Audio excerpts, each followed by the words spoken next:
저는 2009년도부터 정말 많은 도전을 했어요. 그리고 또 많은 실패를 했습니다. 횟수로 치자면은 최소 10번은 실패한 것 같아요. 투입할 수 있는 자원의 크기만큼 저는 성공할 거라고 생각을 했습니다. 그래서 제가 갖고 있는 모든 것을 모든 리소스를 투입해서 여러 번 도전했는데 결국에는 실패를 했어요. 엄청나게 절박했고요. 또 남들보다 열심히 살아왔는데도 실패를 했습니다. 이런 제 생각에 완전히 반대되는 이야기를 하는 사람이 있었습니다. 지금은 100억 원대 자산가가 된 신사임당님이 이야기합니다. 제가 작게 시작하라고 계속 말씀드리는 이유는 작게 넘어졌을 때 다시 일어날 수 있기 때문이에요. 여기서 배우는 것과 1억짜리 사업 잡아들였을 때 배우는 거랑 차이가 크지 않습니다. 차이가 크지 않아요. 기본적인 판매 구조는 거의 유사하기 때문이죠. 큰 관점에서 보면 1억짜리 사업이나 100만 원짜리 사업이나 다 똑같아요. 진짜 고래라고 할 만큼 큰 덩치를 가진 경쟁 사업자가 봤을 때는 둘 다 족밥입니다. 근데 둘 다 처음 시작하는 거예요. 예를 들어서 중요한 거는 두 개 다 자빠질 가능성이 높아요. 자빠졌을 때 이 실패에서 배우고 다음 사업을 한 번 더 할 수 있는 그 힘을 누가 갖고 있냐 이거죠. 내가 금수저거나 아니면 나한테 돈을 넣어줄 사람이 진짜 있어. 내 뒷배가 있어. 그러면 1억짜리 사업을 해서 자빠지고 다시 도전하고 1억짜리 또 자빠지고 또 하고 할 수 있죠. 근데 금수저가 아니니까 1억씩 계속 나한테 총알 꽂아줄 수 있는 그런 게 아니니까 실패해도 나자빠지지 않는 그런 구조를 만드는데 총력을 기울여야 되는 거죠. 그래야 그나마 유사하게라도 자본주의 사회에서 플레이를 해볼 수 있는 겁니다. 그 구조가 여러분한테 계속 도전 정신을 가지고 열정 가지고 내가 싸워보고 부딪힐 수 있는 그 바탕이 되는 거죠. 도전 정신이랑 열정은 난 총알도 없고 삶이 다급한데 여기 이 상황에서 막 자동적으로 생성되는 게 아니에요. 내가 마인드를 그렇게 가져야지. 내가 그렇게 생각해야지.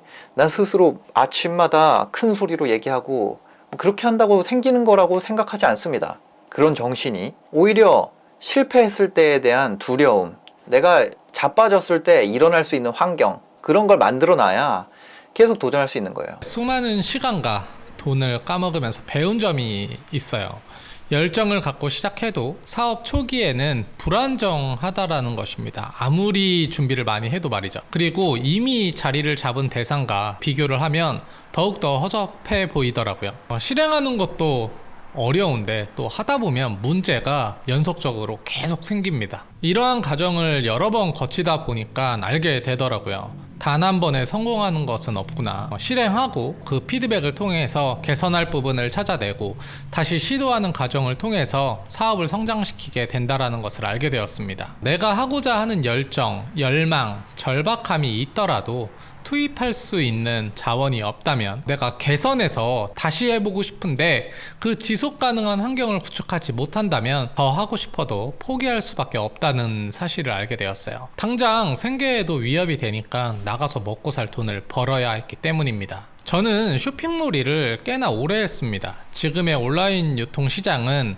원가 우위를 가져가는 사람들과 또 브랜드를 갖고 있는 사람들, 그리고 마케팅을 잘하는 사람들, 유통 흐름 과정에서 어떠한 포지션을 이렇게 차지하고 있는 사람들이 사실상 많은 돈을 벌고 있어요. 지금은 정보의 공유도 많아지고 쇼핑몰 자체의 진입 장벽이 낮기 때문에 누구나 쉽게 발을 들이지만 상위 포지션을 차지한 경쟁자와 경쟁을 벌인다는 것은 자원, 경험, 인프라의 한계 등 여러 부분에서 이제 뒤처져 있기 때문에 대등하게 게임을 할 수가 없습니다. 이러한 점을 알게 되고 그들과 비슷한 레벨까지 어떻게 하면 성장할 수 있을까에 대해서 고민을 많이 했어요. 경험을 쌓으면서도 내가 갖고 있는 자원을 최대한 안 까먹는 리스크 관리를 하면서도 지속 가능한 환경을 어떻게 하면 만들 수 있을까? 그 환경을 유지하면서도 다각도로 생각한 그 가설을 시험 테스트에서 상위 레벨로 어떻게 하면 갈 수 있을까 정말 고민을 많이 했습니다. 기존의 쇼핑몰 창업은 내가 도매로 샘플을 구매해서 촬영을 하고 판매 채널에 올리는 것이었어요. 그리고 배송을 위해서 또 재고를 쌓아두어야 했죠. 그 과정에서 아이템 소싱, 촬영, 상세 페이지 제작, 그리고 매입에 들어가는 자금 등 수많은 자원이 들어가게 되는데 그런 노력에도 불구하고 히트 상품을 상품을 찾아내기란 정말 어려웠습니다. 이러한 환경과 내가 가진 자본금의 한계에서 불안불안한 줄타기를 하고 있을 때 어떤 방법이 없을까 좀 고민을 하다가 어떤 방법이 좀 떠올랐어요. 이미 메이브라는 거래처 사장님께 솔직히 저의 상황에 대해 말씀을 드렸습니다. 판매 플랫폼에 올려놓고 판매가 되면 매일 매입을 할 수 있게 도와주셨으면 좋겠다고 부탁을 드렸어요. 사장님이 다행히도 허락을 해주시더라고요. 그렇게 매일 판매 수량만큼 매입을 하게 되었습니다. 그날 팔린 물건들만 사입을 하다 보니까 재고의 리스크가 엄청나게 줄어들었어요. 그러나 매일 판매된 수량을 매입하기 위해서 거래처 근처에서 지냈어야 했고요. 또 매일 상품을 사입하는 시간이 엄청나게 또 들어갔습니다. 오전에는 매입을 위해서 거래처들을 싹 돌아야 했고요. 갔다 오자마자 택배를 또 싸야 했고, 그 싸는 중간중간 CS가 들어오면 또 그것들을 또 처리해야 했어요. 그러니까 매일매일이 과거에 있었던 일들을 처리하기 위한 시간으로 꽉 차게 되었죠. 신규 상품을 또 런칭하기 위해서는 결국에는 밤에 또 새벽까지 일을 하게 되었습니다. 그러면서 삶의 밸런스가 완전히 이제 무너지게 되었죠. 처음에 저 혼자 일을 했기 때문에 그런 시간적 리스크가 매우 크다라는 것을 그때 또 깨닫게 되었어요. 어떤 방법이 없을까? 또 고민을 하다가 보니까 거래처 사장님들은 대부분 거래처 그리고 개인 고객의 주문을 택배를 통해서 이미 거래를 하고 있었습니다. 그래서 또 염치불구하고 가서 또 부탁을 드렸죠. 혹시 택배를 보내줄 수 없느냐 물어보니까 또 사장님이 갸우뚱하다가 그래 좋다.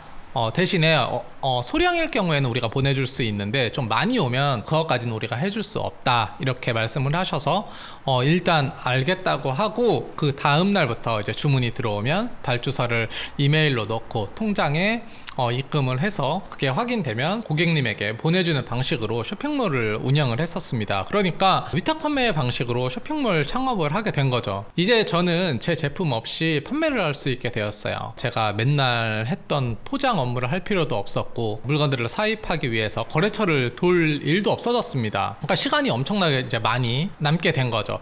그래서 같은 방식으로 거래처를 하나 둘 늘려갔습니다. 이런 방식으로 일을 하다 보니까 내 돈 들이지 않고 거래처에 있는 제품으로 어떤 제품들이 많이 팔리게 되는지 알게 됐어요. 그래서 어떤 해당 제품이 많이 나가게 되면 이제 사장님과 이제 딜을 했죠.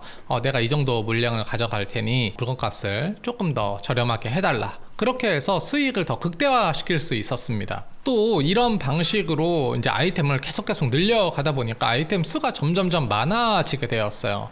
이렇게 많아지다 보니까 어떤 고객님이 이 상품을 대량으로 구매하고자 하는 고객님이 이제 나타나셔서 이것을 또 판매하다 보니까 해당 아이템도 같은 아이템도 더 큰 볼륨의 타깃이 존재한다라는 것을 알게 되었고, 대량으로 구매를 하는 고객님들을 찾아서 그들이 이제 원하는 방식으로 성세 페이지를 꾸미고 사이트를 만들어서 지금 현재 B2B 관련한 사업을 또 하고 있습니다. 이것은 제가 나중에 또 한번 컨텐츠로 만들어서 올려볼게요.